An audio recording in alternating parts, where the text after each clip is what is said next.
Okay, Jessica, we get to be live. And Jessica, I'm going to introduce you, but I'm going to use some help from some notes from our mutual friend, Chris Jarvis. So just a little background. Earlier in the year, Chris and I were connecting, catching up on who would be good fits to have on the WeHero Learn series. And Chris went, Ben, I think there's 2 or 3 people that I think would be really interesting. I think one of those folks is Jessica Rodell. And his highlights that he called out for me were William H. Wilson Distinguished Chair of Management, PhD Program Coordinator, Organizational Behavior, University of Georgia, Terry College of Business.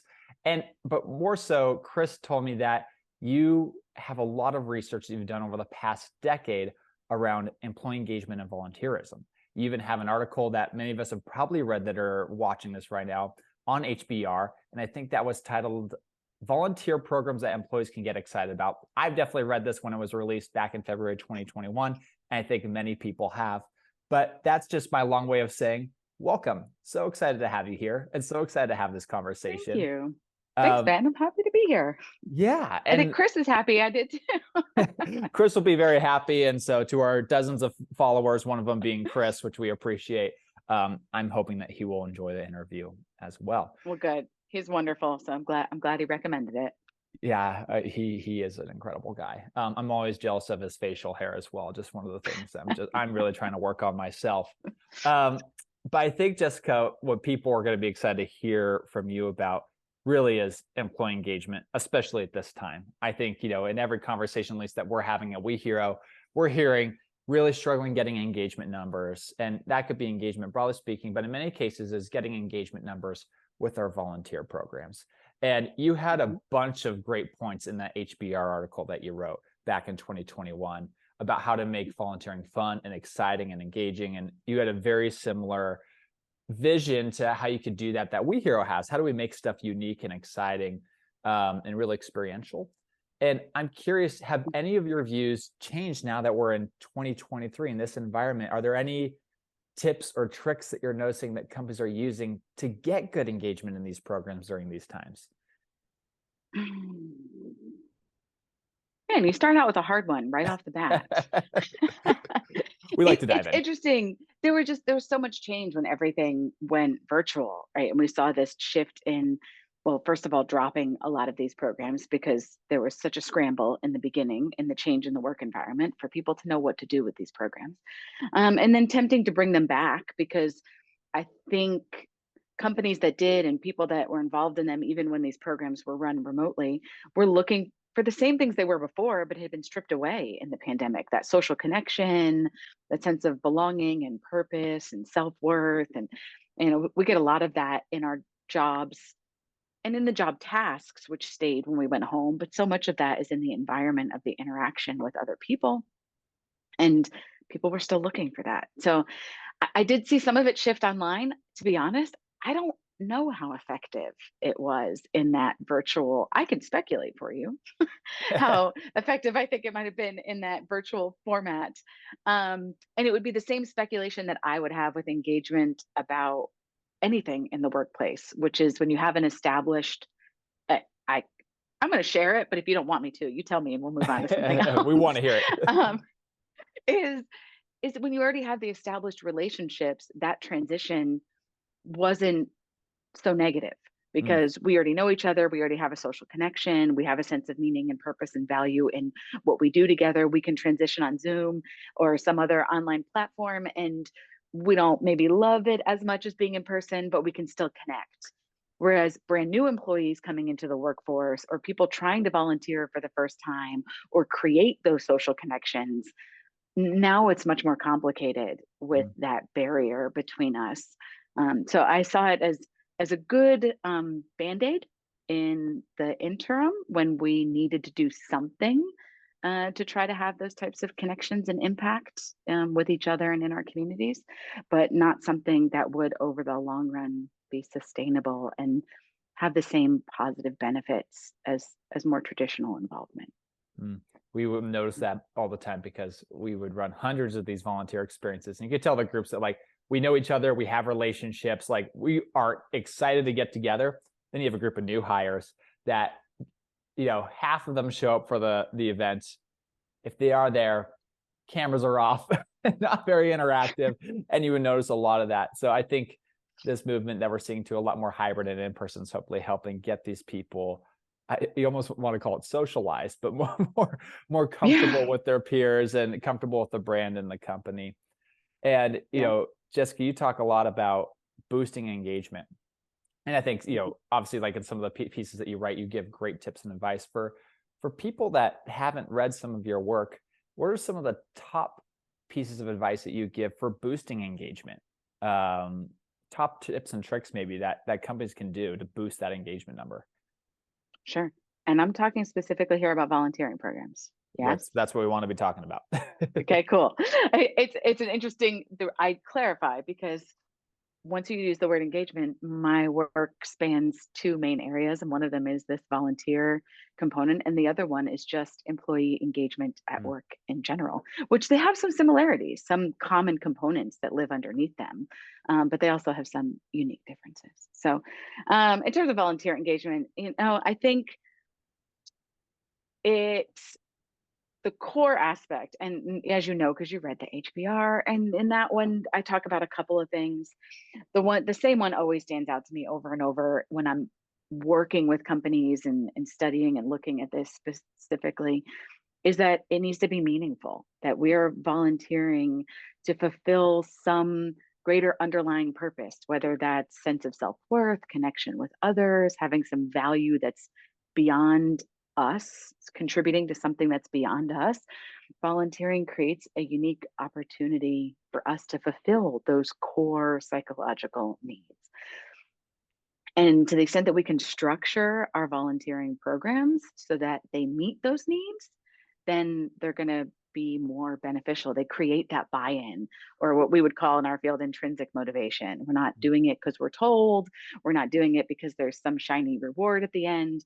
I'm doing it because I just find the act of doing it intrinsically rewarding and valuable, and I want to keep doing it. And it seems, I think sometimes it can be easy for that to get put on the sideline, because those of us that plan the activities, we're so involved in it that we know the meaning and the value of it, but then forget to convey that to the people, the employees, the stakeholders that are engaging in these opportunities.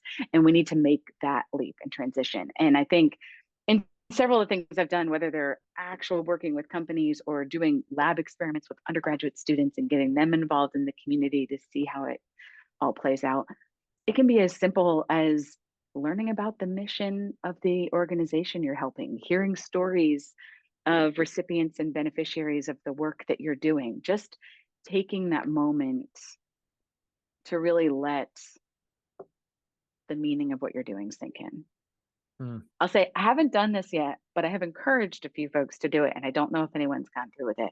But I work with a couple of companies that have software programs to track the number of hours of volunteering, and I always encourage them, like, can you put an open-ended box in there to have employees write a story from what they did? What was meaningful? What did they find valuable? What did they like in what they did today? Because the tracking of the hours starts to make it feel outside of our control, and we're not focused on the meaning of it. And I think even just that one little moment of reflection on what you experienced can help remind people and infuse the meaning in it, even if it's post-activity sense making in there. I love that. And it reminds me of rewinding back to Chris Jarvis, him and I having a conversation and talking about the importance of storytelling before the event even happens, and how you promote an event to get engagement. And a lot of those stuff's being missed so often. It's sometimes not even is that the experience is bad. The volunteer experience could be amazing, but that the promotional efforts in conveying what people are actually doing and the why this is so important, the impact that can be created. I think just even solving that. And another thing he pushed WeHero on in our early days, we were trying to create these really unique experiences, and he brought up the importance of just empathy. And he's like, with the storytelling, if you can work empathy into that, and then really immerse people, put them in the shoes of the people they're impacting or the causes they're impacting. And that was just a game changer. You could totally see as people came through these experiences, the change and the connection they had. And I think one of the biggest metrics, at least that we look at for tracking that, is one, engagement, number of people that are participating in the volunteer programs. But what I like tracking now is donor dollars that are going to these nonprofits after they learn about them through a volunteer experience. And that's a huge indicator for us, right? Like, okay, is this hitting the mark? Is this convincing people to go out and make even more of a difference with this nonprofit organization? Yeah. So I love those pieces that you mentioned. Yeah, that's really interesting. I have not done it from the agency perspective, but from a company perspective, I even see that with customers that are involved in the volunteering programs, how they spend their money and what brands they choose up to 2 years later, when they see and work with and have personal volunteer experiences with the company, that it sticks out and it becomes a competitive advantage, and they're more likely to engage with the company for years because of it. Yeah. Yeah. You said something that, no, Why you think it about lost it? me. It'll come back. So random. You mentioned the labs that you do and the studies you Yes. do and how you're working with college students, like testing these different engagement levers. I picture like, a beach cleanup happening and you in a lab coat with a clipboard, like studying these students. I mean, Sometimes. tell me about some of the experiments that you're doing. I would love to learn just about some of the research that you're currently undergoing with. Sure, I'm happy to share that. And then remind me about the meaning, that the thought I had that I wanted to get back to Okay. about promoting meaning is, as I struggle myself, and I think about it in my research, about the balance between meaning for whom, meaning for the individual employee or meaning for the organization that Mm, they're helping. Because I see this tension that happens with, I might, the I could be assigned a boring routine task as a volunteer that I don't find meaningful on the surface, but is super critical to their mission and they need somebody to do it, versus something that is very client focused, that I see immediately the impact I'm having, but is actually not all that valuable to the nonprofit organization. And there mhm, seems to me to be, and some of that, like you said, can totally be done with storytelling. I will stuff 10,000 envelopes if you are showing me the benefit of it and telling the story and connecting me with the purpose. mhm, And sometimes that's just the job that's needed for to really help. And so I think we say meaning very broadly, and it's easy. Actually, Drew Carton in my field does some of this work for employees, about even for employees within a company, that it's really important to connect the meaning or the purpose of my specific task to the broader meaning and purpose of the organization. And that seeing that connection between the two is really what's going to keep motivating me for this individual task if we don't make that connection. So it's not just, this is what this organization does, it's how am I connecting the thing that I'm doing today to that bigger mm. purpose of the organization. And I think that's really important there too. Yeah. So And I think those are just, they're not big shifts, right, that people can make in their program. They're small little shifts that will make yeah, all the difference. And that's what I love about some of the things that you write and talk about, is that we're not telling you to change your entire program or telling you to invest no. thousands and millions of dollars into different technologies to do this. These are small adjustments that can make like huge differences. Mhm. And that's, again, you already know I'm a huge fan, but one of the many reasons we're big Thanks. fans of your work. Well, thank you. It's I find it's I get challenged when I'm asked, like, okay, how do I structure this program? Hmm. When people want to know the number of activities, the type of activities, the design, I'm like, I don't really know. And I don't think there's one answer that's right for every company.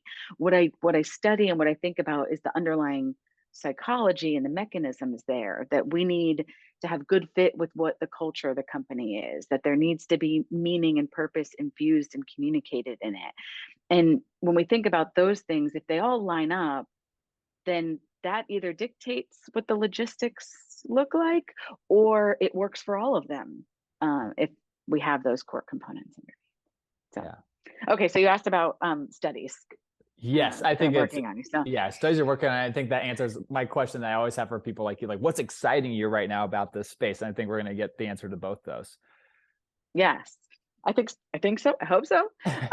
So lab studies that you talk about. One of the projects that I'm working on that I've been really excited about lately is looking at employee engagement and volunteering as a way to enhance perspective taking, and further openness and inclusivity in the workplace. Mm.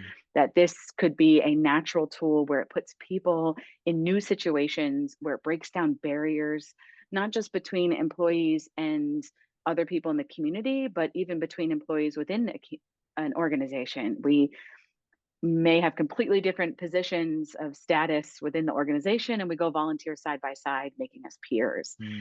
And those types of situations that change the balance of those relationships, where people are working on this shared goal that has meaning and purpose, where those status differences are equalized, creates opportunities for new understanding and connection between people. And that's exactly what we're looking for in today's workplaces, to have more openness, more understanding of each other, and more inclusivity. So I think that volunteering is already doing that. We just don't talk about often or have the empirical evidence, because I'm a nerd and that's the way I look at things, to show that that is really a useful existing tool to help further those other organizational efforts. Mm. So that's one of the lab studies that I talked about that I worked on last year, where I studied new groups of our MBA students Mm. and assessed every 2 weeks within the first semester, working with them, their inclusivity and openness to the people on their teams, which are designed to be diverse teams of 5 or 6 students. And then in the middle of it, took them with me to a local organization here in Athens. We had a volunteering experience. They participated in it together. We had the director of the agency come talk about it. They did a couple of hours of volunteer work together. And then we looked at the differences in how much perspective they were taking with their teammates, and how inclusive and open they were to each other, the beginning of the semester to the end of the semester, with this in the middle, which was really cool. I'm selfishly so excited you're doing this research, because back to just like the perspective, and like I think of it too as like empathy and just understanding and leveling out the playing field. I get calls from people that are looking to do these volunteer experiences, and they go, "We'd love to do this volunteer experience, but can we add a team building component to it?" And I have to explain, well, I actually think volunteering and everybody coming together, supporting the same cause, doing the same thing, and leveling out that playing field, doesn't matter if you're a VP, an associate, whatever it is like one of the greatest team building experiences I think anyone could ever have. And then you see Yep. this aha moment of like, oh yeah, I didn't think about it that way. Yeah. But I'm so Yeah. glad that you're actually digging into like, no, this actually does happen, and we're doing research to prove that this is actually really powerful as a form of team building and building that perspectiveness. Yep. And consistently so far, we see that it does. I know we've done some field work on that and the lab studies on it. But again, meaningfulness is always a moderator. Mm-hmm. And those effects are not as strong if they don't see the volunteering experience as meaningful. So all these things kind of work together, happening at the same time. Writing down quotes by Jessica: meaningfulness is a moderator. Sometimes I have to remind myself to not use our empirical academic terms. No, But all for it here. And sorry to cut you off. You had another thought that's there.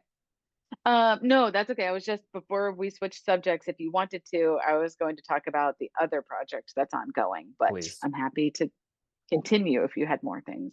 Please, we want to hear about it. Okay. The other one, taking a slightly different turn, and this is in much earlier stages of research that I'm working on, is switching the model of employee engagement from effort to impact.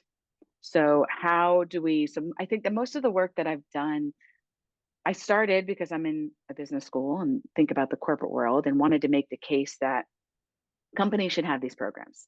And to do that, I needed to show that they have benefits to the company that's hosting the volunteer program. So looking first at, these programs are good for employee performance. They're good for employee satisfaction. You're going to recruit more talented employees, and you're going to retain more talented employees by having these types of volunteer and community engagement programs that they're a part of. So that was kind of my first part. And tied up in that, the other stakeholder is the employee themselves. That the employees feel good about themselves for doing it. That's what winds up making them attached to their companies. But the third one that often I give less attention to, unfortunately, is, well, what are we actually doing for our communities? Are we moving the needle? And we track hours and we track dollars, and that's wonderful. There are steps in this, but really thinking about, like, in our own community, we have certain social issues, and if you measure them at a broad level, at the community level, they're often pretty consistent from year to year.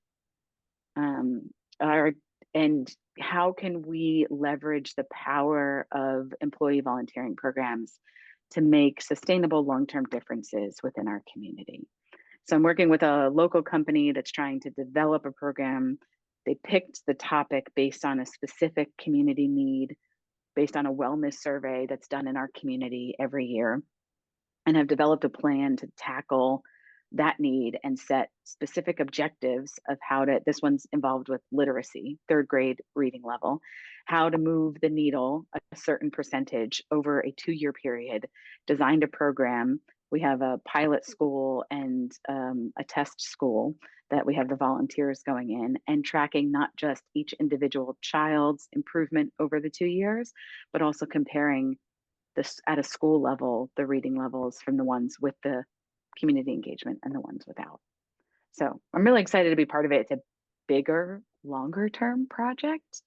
But even within 6 months, we've seen the needle move in terms of their standardized statewide testing scores, not self-reports on how their reading's going. And it already feels like a win, which is exciting to see.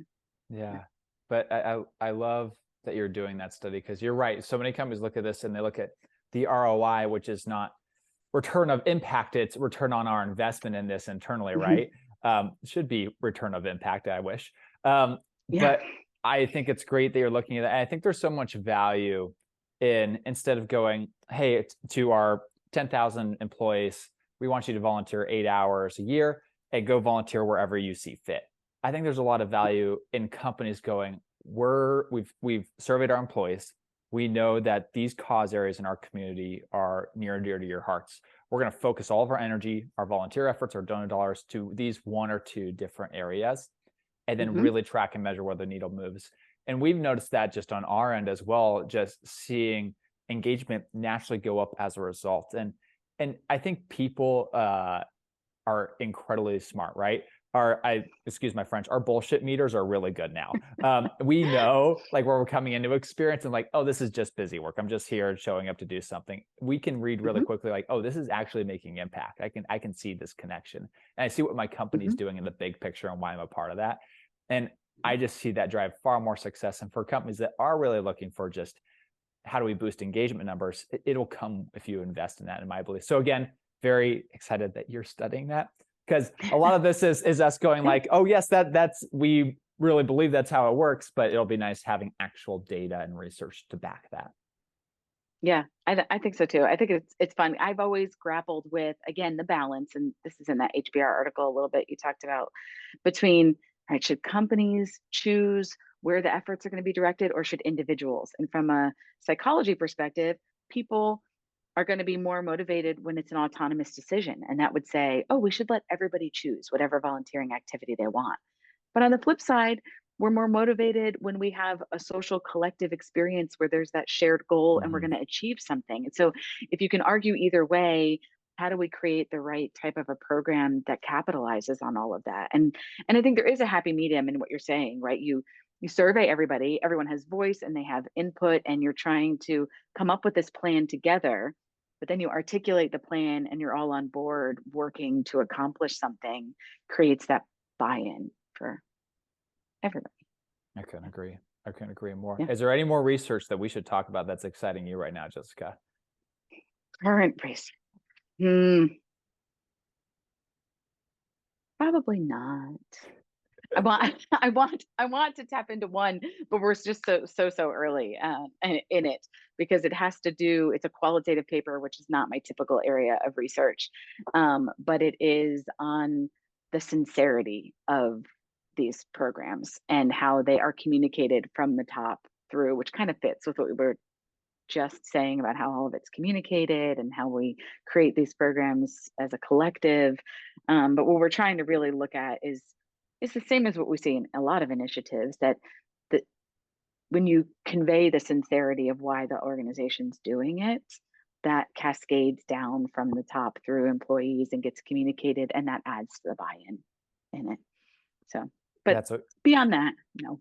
I think that just means we're going to have a round two interview when you're done with that research. And Good. after hearing all this, Jessica, it's like, I might send you 2 or 3 other research ideas. Like, hey, we think Great. this, can you actually like go and put some data and metrics behind that for us?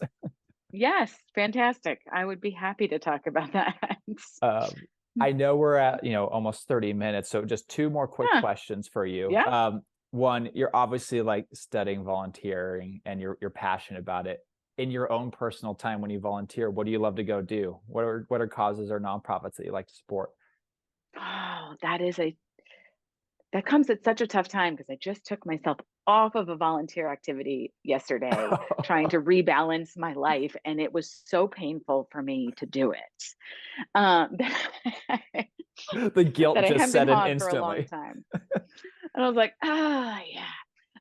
Right now, the study I was talking about from effort to impact, that takes the most of my time because it's not really a study at the moment, but it's being really involved in that elementary school. Mm, I have a fourth grader at home, but I didn't know about how important third grade reading level was, yeah. that it was a critical tipping point from learning to read to reading to learn. And that after that, everything you do in school is based on the assumption that you can read.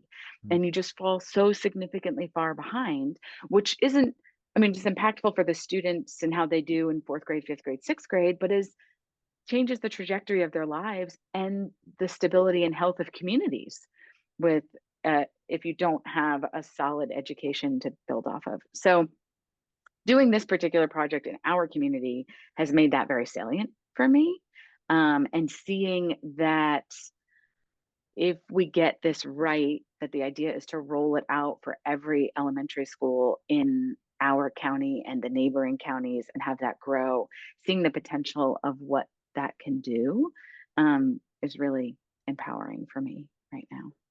we can nerd out just on education. We work with a nonprofit organization called the Kids in Need Foundation, and it blows my mind that there's still 16 million kids in the U.S. that don't have the right school supplies or don't have access to school supplies to be successful. And Mhm. we do this program to get these kids access to school supplies and also the teachers access to them as well, because teachers are spending 1 to 2 paychecks a year to buy school supplies Yeah, for their kids. And yeah. we support a lot of kids that are at the 3rd and 4th grade levels. And we got a question in regards to why are we so focused on 3rd and 4th grade? And our response, similar to you, is that it's such a critical, pivotal moment in a child's educational path. Yeah. We know that if we can get them the right access to school supplies at that 3rd grade level, and that we can increase their self-esteem and confidence because they have the school supplies to be successful, it dramatically increases their success rate throughout the rest of their educational career. So Yep. we could just nerd out on that. Yep. But we won't. We'll save it for another time because I can get myself into trouble. We'll be on the call for 2 hours. But What's the Jessica, problem with doing this research, right? Because I find all of the issues in our community compelling, and I love the community that I live in, and I want to contribute to all of them. So then I over volunteer, have fatigue, right? I'm like, okay, yeah, I'll do that. Okay, fine, I'll do that too. Let's get, and well, that doesn't help anybody. yeah, just So, burning yourself out. Yeah. mhm. Um, Jessica, this is wonderful. Obviously, we have just only scratched the surface in regards to like what I your knowledge base know. is and what we can talk Well, about. not, And but of all um, the volunteering ideas, yes. Mhm. yeah, you and I could talk for hours like this, but for people that are really interested in your work, what's a good way Yeah. to follow you and learn more about all the work that you're doing?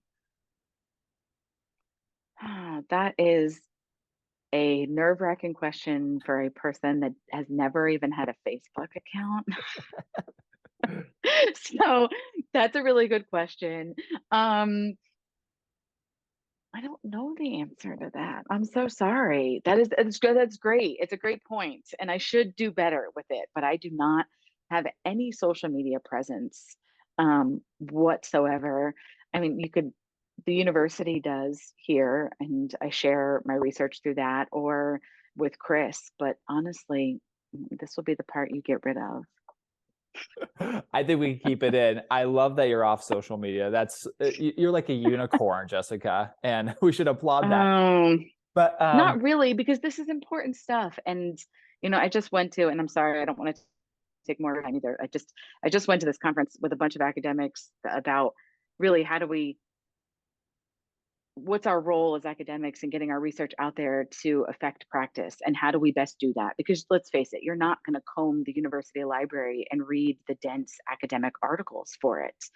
And that's the world that we live in, and it doesn't translate to practice super easily. But there's so much work in so many areas of workplaces and community engagement that's happening that needs to find its way into practice. And so it's a concern in general. And I think our journals in the academic world are trying to do a better job of pushing those things out to news outlets and media, and writing them up in a way that other people can connect with. But I answer every email that I get. So if anybody really wanted to know, we won't publicize your email, but if folks do have questions, they can even reach out to WeHero. Maybe if they're good questions, we can give them to Jessica. But okay. Also, Jessica, just thank you for jumping on, and you're already bringing awareness, outside of your academic research just by doing this. So this already makes a huge difference. Well, thanks. It's why I signed on with Chris to work with him, because I thought I would like to have a pulse on what's actually happening in organizations as their programs continue to evolve, and be able to study and speak to whatever the pressing issues are as each year passes. But if I were my ideal self, I would do a better job of getting all of it out there. Well, I'm a huge fan of it staying with you, and then we could just do a round 2 and keep doing this and giving it to people as well. So fantastic. That would be great for me. Selfish reasons as well, but we can help you with that too. Perfect. Well, thanks, Jessica. And to people listening, we'll link that HBR article that Jessica and I were both referencing. And we can also even reference Jessica's university site as well for people that want to dig in and do that. And I guess we can even do Realize Worth as well, Jessica, and link that in as well for people that want to see more of the amazing work, not just that Jessica's doing, but that the Realize Worth team is doing, because they're rock stars and we love those guys. All right. Thanks, Jessica. Ben.